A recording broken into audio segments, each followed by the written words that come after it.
உறுதியா இருக்க கடவோம். வாக்குதத்தம் பண்ணினவர் யாரா? எல்லாம் சொல்லுங்க. வாக்குதத்தம் பண்ணினவர் உண்மையுள்ளவர். அவர் தேவனுங்க. வார்த்தை வல்லமை உள்ளது. அதனால நீங்க யார் வார்த்தையை நீங்க நம்புறீங்களோ இல்லையோ, அவர் வார்த்தையை 100% நம்புறது ரொம்ப ரொம்ப அவசியமான ஒரு விஷயம். இன்னைக்கு ஒருவேளை நடக்காம மாதிரி இருக்கலாம், ஆனால் தேவனுடைய வார்த்தை சொல்லுகிறது, அதுல உறுதியா இரு, அது நடந்துரும். எத்தனை பேர் விசுவாசிக்கிறீர்கள்? உறுதியா இருக்கணும், அப்படியே இருக்கணும். அதான் பவுல் சொல்றான், பசியோ பட்டினியோ நாசமோ மோசமோ கிறிஸ்துவின் அன்புல தான் இருக்க போறேன். ஓடுற போறது கிடையாது, பிரிஞ்சு போறது கிடையாது.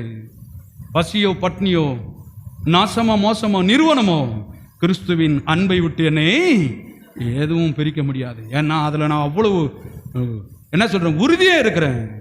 எம் இருதயம் முழுவதும் எதையும் நம்பல, அவரை மட்டும்தான் நம்பி இருக்கிறேன். அது ஒரு நாள் உறுதியாகும். அதான் சொல்றாரு, நாம வேற இதெல்லாம் நம்புறது. எலுமிச்சம்பழம் கொடுத்துருக்குறாங்க, அதை இங்கேயே முடிச்சு போட்டு வச்சுக்க சொல்லியிருக்கிறாங்க, அது மேல நம்பிக்கை இருக்குது. சில பேருக்கு என்ன நம்பிக்கை தெரியுமா? கவனிங்க, டாக்டர் இப்படி சொல்லிட்டாரு,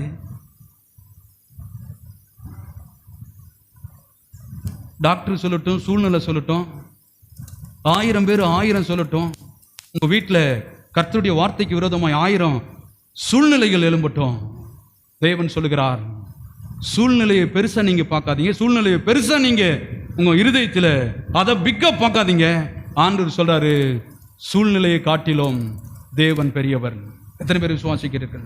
இப்ப இன்னைக்கு ஒருவேளை ஜுரத்துல வந்து உட்கார்ந்துருக்கலாம், நித்தியம் கிடையாது, இது டெம்பரவரி. நாளைக்கு மாறக்கூடிய சாத்தியக்கூறு இருக்கிறது. மாறாதது என்ன தெரியுமா? சுகம். இன்னைக்கு ஒருவேளை நீ தரித்திரத்தில் இருக்கலாம், ஆண்டவர் சொல்றாரு, என்னுடைய மகிமையின் ஐஸ்வர்யத்தினால் உன் தரித்திரங்கள் எல்லாம் ஆசீர்வாதங்களாய் மாறும் என்று சொல்லி. எது நித்தியம் தெரியுமா? நடந்துட்டு இருக்கிறது இல்ல, தேவ வார்த்தை. இப்ப நீங்க பிரயாணப்பட்டு இருக்கீங்க சுகத்துக்கு போறதுக்காக, நீங்க பிரயாணப்பட்டு இருக்கிறீங்க தரித்திரத்திலிருந்து ஆசீர்வாதத்துக்கு போறதுக்கு. இப்ப பிரயாணப்பட்டு இருக்கீங்க இந்த பாவத்திலிருந்து நல்ல நீதிக்காக.